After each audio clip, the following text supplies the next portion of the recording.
did the number of articles in the holy place of the temple differ from the tabernacle? This is the question we seek to answer today as we continue our verse-by-verse study of the book of 2 Chronicles on Walking Through the Bible. Today we're going to be discussing 2 Chronicles chapter 4, verses 11 to 22, but before we do that, let's read the passage. If you have a Bible with you, you can turn to 2 Chronicles chapter 4, verse 11, but if you don't have a Bible, don't worry, just follow along with us on the screen. The version that we'll be reading from is the New King James Version. So 2 Chronicles chapter 4, beginning at verse 11. Then Hiram made the pots and the shovels and the bowls. So Hiram finished doing the work that he was to do for King Solomon for the house of God, the two pillars and the bowl-shaped capitals that were on top of the two pillars, the two networks covering the two bowl-shaped capitals which were on top of the pillars, 400 pomegranates for the two networks, 2 rows of pomegranates for each network to cover the two bowl-shaped capitals that were on the pillars. He also made carts, and the lavers on the carts, 1 sea and 12 oxen under it, also the pots, the shovels, the forks, and all their articles Hiram, his master craftsman, made for the burnished bronze for King Solomon for the house of the Lord. In the plain of Jordan, the king had them cast in clay molds between Succoth and Zeredah. And Solomon had all these articles made in such a great abundance that the weight of the bronze was not determined. Thus Solomon had all the furnishings made for the house of God, the altar of gold and the tables on which was the showbread, the lampstands with their lamps of pure gold, to burn in the prescribed manner in front of the inner sanctuary, with the flowers and the lamps and the wick trimmers of gold, of purest gold, the trimmers, the bowls, the ladles, and the censers of pure gold.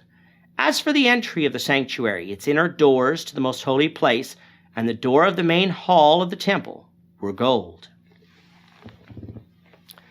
Over the past 2 chapters, we have been looking at the construction of the Temple of Solomon in Jerusalem. We have seen that the temple is double the size of the tabernacle and triple its height, along with being much more ornate. The tabernacle had articles made of gold and bronze, but the tabernacle itself was largely made of tapestry, supported by acacia wood. The temple would not only have articles made of gold and bronze, but the structure itself would be overlaid with gold. We didn't get this from 2 Chronicles, but from 1 Kings, we learned that the temple was made of stone, making it a permanent structure, whereas the tabernacle could be transported. The laver of the tabernacle was replaced with a large sea, or large basin of water, able to hold much more water due to the number of priests now working in the temple. In the last lesson, we also saw that 10 lavers were made in order to cleanse the sacrificial animal's flesh and fat before being offered, something that the tabernacle didn't have, likely due to the fact that the number of animals prepared simultaneously had increased by the time of the temple construction. We now see in verse 11 that the work of Hiram, the craftsman sent from Hiram, king of Tyre, was now finished. He had created all the lavers, shovels, and bowls of bronze, along with the pillars of the temple, the sea, and the oxen to support the sea, along with the bronze altar. All of these articles were cast in Succoth and Zeretan, which 2 Chronicles calls Zeredah, near the plain of the Jordan River. From Joshua 3, verse 16, we learn that Zeretan is near the city of Adam at the Jordan River, and Succoth is located not far away from that either. So the map on the screen now gives us the approximate location under consideration. So much bronze was used in the construction of the temple that Solomon didn't even bother weighing it. After all of the bronze articles of the temple were made, the author of 2 Chronicles relays to us that all the other furnishings of the temple were completed too. First, we have the altar of gold, which is the altar of incense that stood before the most holy place in the temple. You also have the table of showbread, which was made of gold as well, which we learned was actually 10 tables made for the showbread. However, it is likely that only 1 table was used at a time.